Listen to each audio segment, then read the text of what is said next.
پہلے پیدا کرنے کی کوشش کرنا، تاکہ جو ہی یہ ماہ جلوہ گر ہو تو روزہ رکھنے کا مزاج پیدا ہو چکا ہو، تلاوت کلام مجید کا مزاج پیدا ہو چکا ہو، دیگر نوافل اور اچھے اعمال بجا لانے کی عادت پڑ چکی ہو۔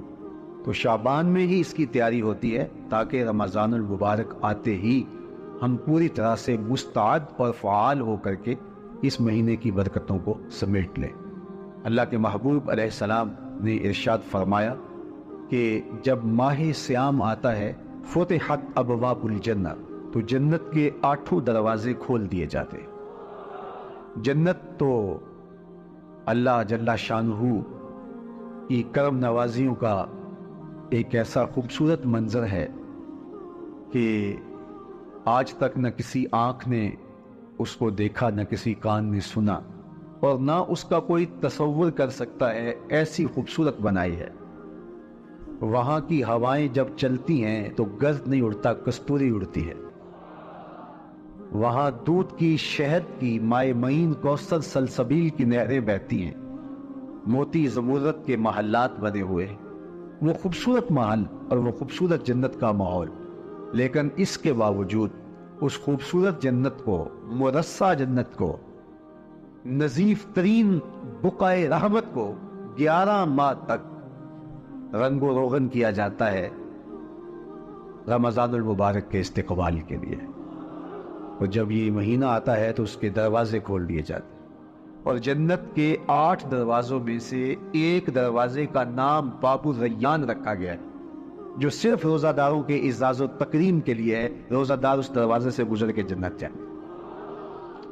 تو آپ اندازہ کیجئے کہ اللہ نے اس ماہ مبارک کو کیا عزت دی ہے، کیا پروٹوکول دیا ہے، کیا تکریم بخشی ہے کہ نبیوں کا امام، امام المرسلین، خاتم الانبیاء، محبوب خدا اس مہینے کے لیے منتظر رہتے کہ یہ مہینہ آنے والا ہے، یہ مہینہ آنے والا ہے۔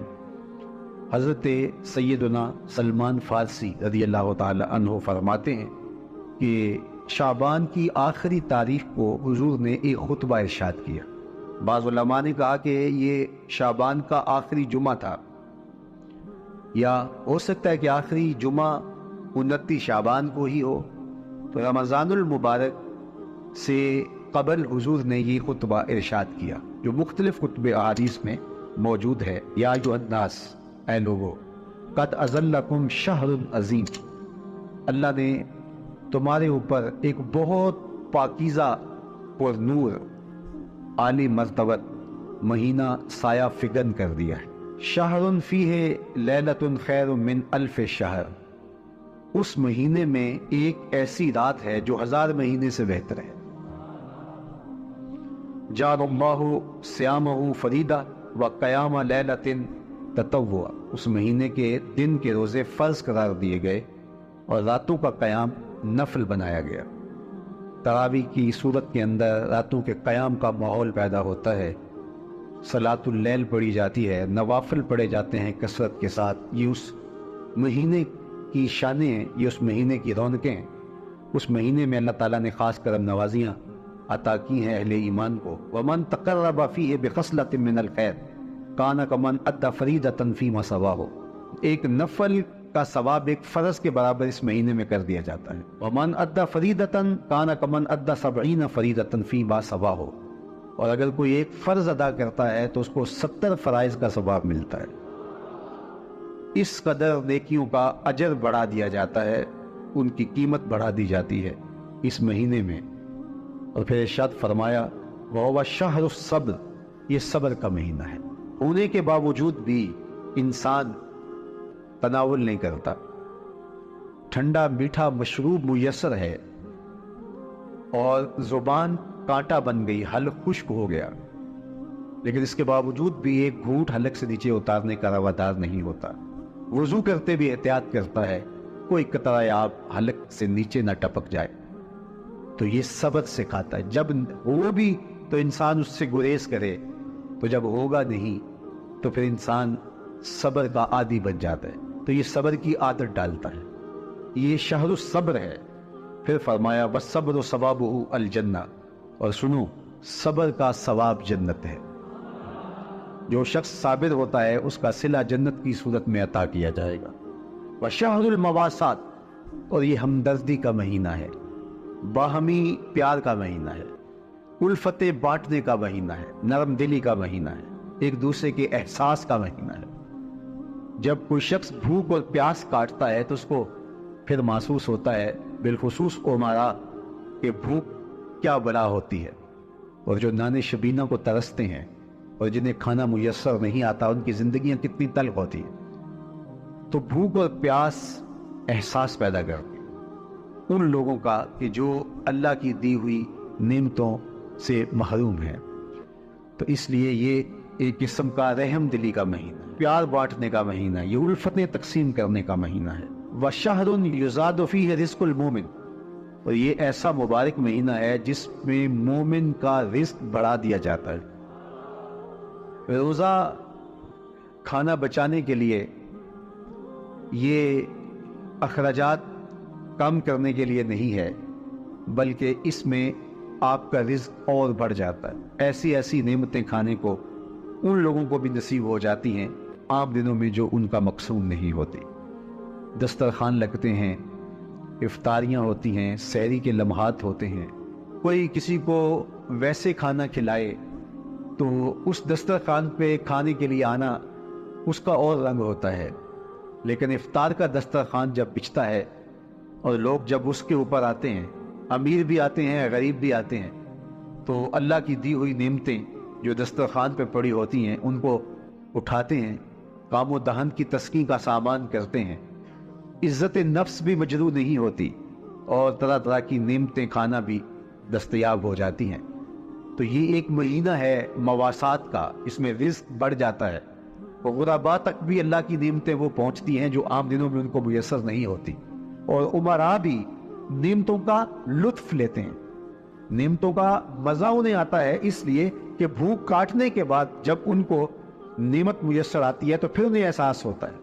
جو شخص ہر وقت سیراب رہتا ہے تو اس کو کیا پتا کہ شدید بھوک کے بعد کھانے کا لطف کیا ہوتا ہے۔ سخت پیاس کے بعد میٹھا اور ٹھنڈا مشروب جب رگوں کو تر کرتے ہوئے معدے تک پہنچتا ہے تو اس کی تراوت، اس کی ٹھنڈک، اس کی لذت، اس کا کیف و سرور، اس کی عذوبت اس طرح راحت بخشتی ہے۔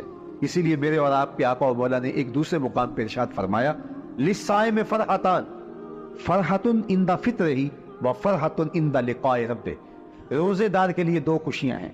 ایک خوشی اسے تب ملتی ہے جب وہ روزہ افطار کرتا ہے، وہ لمحے مسرتوں کے ہوتے ہیں، ایک روحانی احساس ہوتا ہے، اتنا لمبا دن، اتنا سخت دن، گرمی کی شدت، مالک تیرا شکر ہے لمحہ اختتام پہنچا، اور یہ اتنا لمبا دن تیرے حکم کی تعمیل کرتے ہوئے بسر ہو گیا۔ ایک تو روزہ کھولتے ہوئے وہ ایک سرشاری ہوتی ہے، وہ ایک لذت ہوتی ہے، روحانی تسکین ہوتی ہے۔ آج کل وہ افطار کے دسترخوان لگتے ہیں تو جس طرح ہمارے سارے معاملات جو ہیں وہ ملوث ہو گئے ہیں ریا سے، تصنع سے، اس طرح افطار بھی ایک فیشن کے طور پہ فروغ پا رہی ہے۔ تو اس میں امراء کو اور شخصیات کو بلایا جاتا ہے، اور ایسے لوگ کثرت کے ساتھ ہوتے ہیں جن کا روزہ بھی نہیں ہوتا۔ تو پھر ظاہر ہے رسمن تو اتنی دیر تک وہ کچھ نہیں اٹھا سکتے جب تک اذان کی آواز نہیں آتی، افطار کے لمحے نہیں آتے۔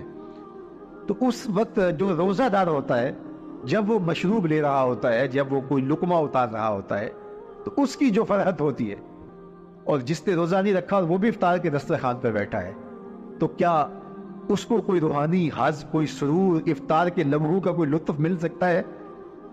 وہ بیچارہ کتنا بے چین ہوتا ہوگا کہ یہ شخص جو ہے کمزور ہے، سارا دن مزدوری کر کے آیا ہے، اور اس کا بھی تو سارا دن گزر گیا بھوک اور پیاس سے، اور میں صحت مند ہوں اور سارا دن ٹھنڈے ماحول میں رہا ہوں اور مجھے توفیق نہیں ملی، تو وہ بھوک کتنے مشکل اس کے لیے ہوتے ہوں گے۔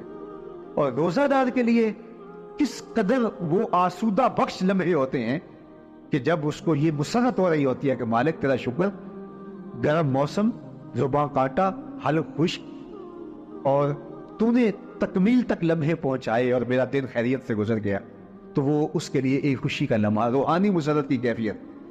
اور دوسری کہ جب وہ ٹھنڈا اور میٹھا مشروب، سارے دن کی سوکھی ہوئی زبان اور خشک حلق، اور انسان کی جو ہے وہ رگیں بھی انتڑیاں بھی خشک ہو چکی ہوتی ہیں، تو ٹھنڈا اور میٹھا مشروب جب انسان کے معدے کی طرف بڑھ رہا ہوتا ہے، زبان بولے نہ بولے ایک ایک رواں اللہ کی حمد بول رہا ہوتا ہے، اور تشکر انسان کے رگ و ریشہ سے ادا ہو رہا ہوتا ہے، اور اس کی کیفیت، اس کی سرشاریاں، اس کی لذتیں وہ دیکھنے کی ہوتی ہیں۔ تو کہا للصائم میں فرحتان، روزے دار کو تو ایک فرحت اس وقت ملتی ہے اندہ فطر ہی جب وہ روزہ کھولتا ہے، روحانی فرحت بھی، جسمانی فرحت بھی۔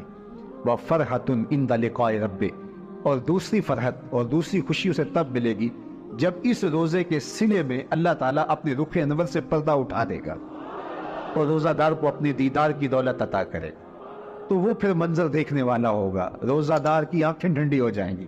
اصل افطار تو وہ ہوگی نا، اللہ اکبر، اصل تو شربت دیدار ملے گا جو روح کی پیاس بجھا دے گا، جو من کی بھوک مٹا دے گا۔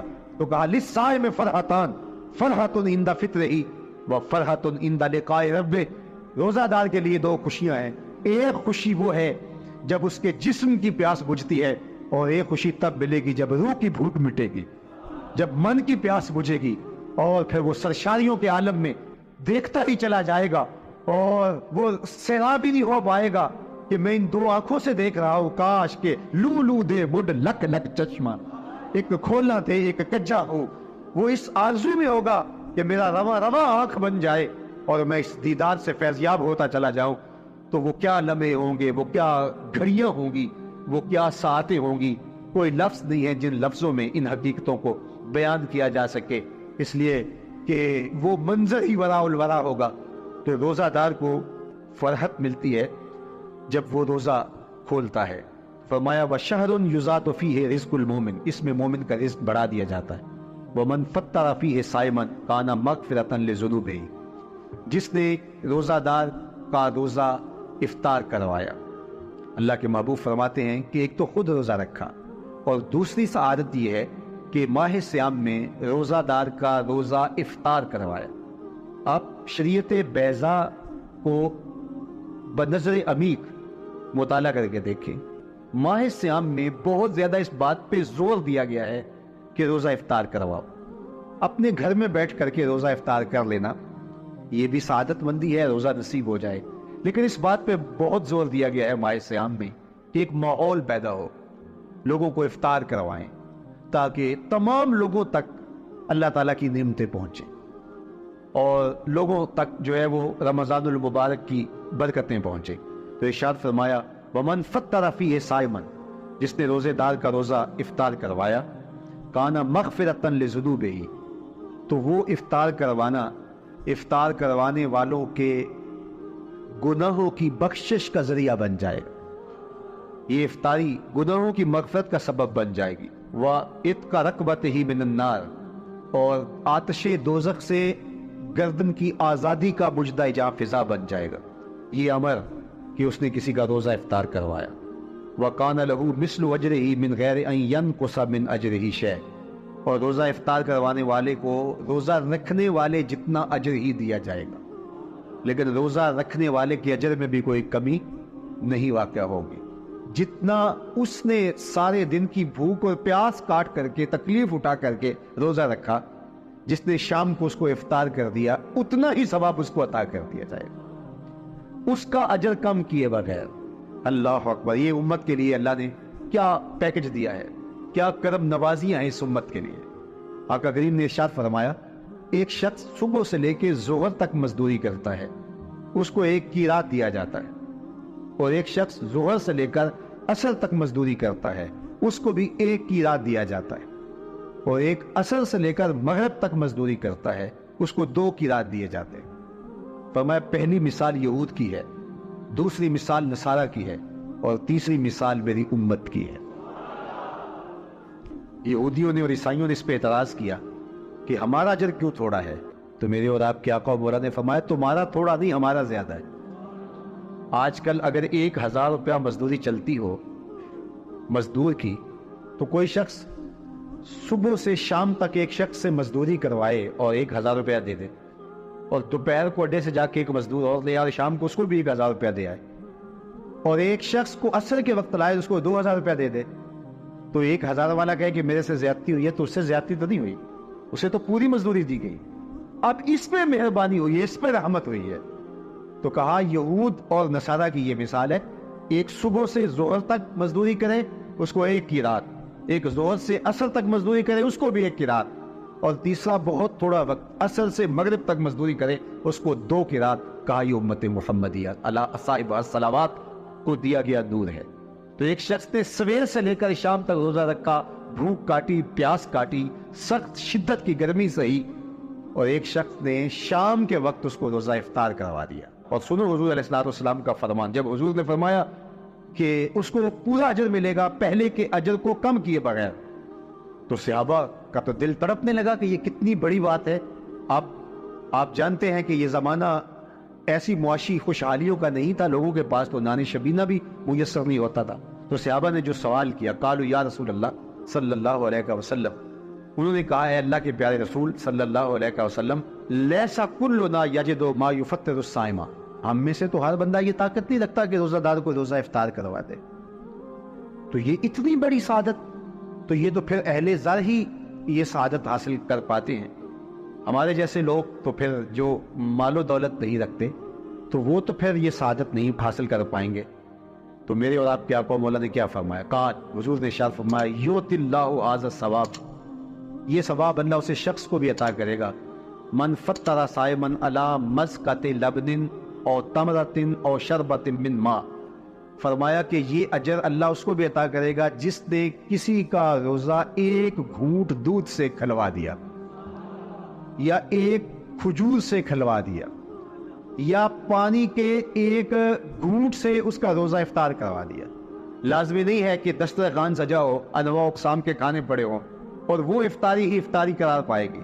جس نے کسی کو وہاں باہر ٹوٹیوں سے پانی کا گلاس بھر کے، کٹورا بھر کے سادہ پانی بھی پیش کر دیا تو اس کو بھی ثواب مل جائے گا۔ کتنا ثواب ملے گا؟ پورا روزہ رکھنے کا ثواب اس کو ملے گا۔ کتنی رحمتوں کی لوٹ سیل لگی ہے، کوئی ایسے بھی بانٹتا ہے، کوئی ایسے بھی کرم نوازیاں ہوتی ہیں، لیکن میرے رب کے خزانے کتنے کھلے ہیں۔ میں نے مدینہ المنورہ میں ایک شخص کو دیکھا کہ وہ روزے کے وقت وہاں سے ہی گلاس لیتا اور زمزم سے بھرتا اور روزہ داروں کے آگے رکھتا چلا جاتا، اور روزانہ اس کا یہ عمل ہوتا، نماز عصر کے بعد شروع ہوتا، جتنی اس کی پہنچ ہوتی ہر ایک کے آگے رکھتا چلا جاتا، پانی بھی وہاں سے لیا، گلاس بھی وہاں سے لیا۔ اللہ اکبر! فرمایا دودھ کا 1 گھونٹ یا پانی کا 1 گلاس یا 1 کھجور اس نے کسی کو پیش کی اور اس نے اس سے روزہ کھولا، اللہ کے محبوب فرماتے ہیں پہلے کے اجر میں بغیر کسی کمی کے اس کو پورا ثواب روزے کا نصیب ہوگا۔ اللہ اکبر! اب سنو، پھر حضور نے ارشاد فرمایا ومن اشبع صائما، اور جس نے صحیح اہتمام کے ساتھ روزے دار کو اچھا کھانا کھلایا، اچھی پرتکلف افطاری دی، سقاہ اللہ من الحوض شربۃ لا یظمأ حتی یدخل الجنہ، اس کو حوض کوثر سے ایسا جام ملے گا کہ اس کو کبھی پیاس نہیں ملے گی یہاں تک کہ جنت میں چلا جائے گا۔ اللہ اکبر! اس کو کوثر کے جام نصیب حشر کی گرمی میں۔ اور آپ کو معلوم ہے، علماء سے آپ نے بارہا سنا ہوگا کہ جام کوثر جس نے 1 بار پی لیا پھر 50,000 سال کے دن میں اس کو دوبارہ پیاس نہیں لگے۔ یہ جام کوثر کی خصوصیت ہے۔ فرمایا وَهُوَ شَهْرٌ أَوَّلُهُ رَحْمَةٌ، یہ وہ مہینہ ہے جس کے پہلے 10 دن رحمت ہے اور اس کا درمیانی اشرا مغفرت ہے، وَآخِرُهُ عِتْقٌ مِّنَ النَّارِ، اس کا آخری اشرا جو ہے وہ آتش دوزخ سے نجات کا ضامن ہے۔ فَاسْتَكْثِرُوا فِيهِ مِنْ أَرْبَعِ خِصَالٍ، کہا کہ 4 کام اس مہینے میں کثرت کے ساتھ کرو۔ خصلتان ترضون بہما ربکم، 2 کام تو وہ ہے جس سے تم اپنے رب کو راضی کرو گے۔ وخصلتان لا غنا بکم عنہما، اور 2 کام ایسے ہیں کہ ان سے بے نیاز نہیں ہو سکتے تو وہ تمہیں کرنے پڑیں گے۔ اما الخصلتان اللتان ترضون بہما ربکم، وہ 2 خصلتیں، 2 کام جن کے ذریعے سے تم اپنے رب کو راضی کر سکو۔ فشہادت لا الہ الا اللہ، وہ گواہی دینا ہے لا الہ الا اللہ، وتستغفرونہ، اور تم کثرت سے استغفار کرو، اللہ سے بخشش مانگو۔ یہ 2 کام تم نے کرنے ہیں۔ واما الخصلتان اللتان لا غنا بکم عنہما، اور وہ چیزیں جن بغیر تمہیں چارہ نہیں ہے۔ فتسألون الجنہ،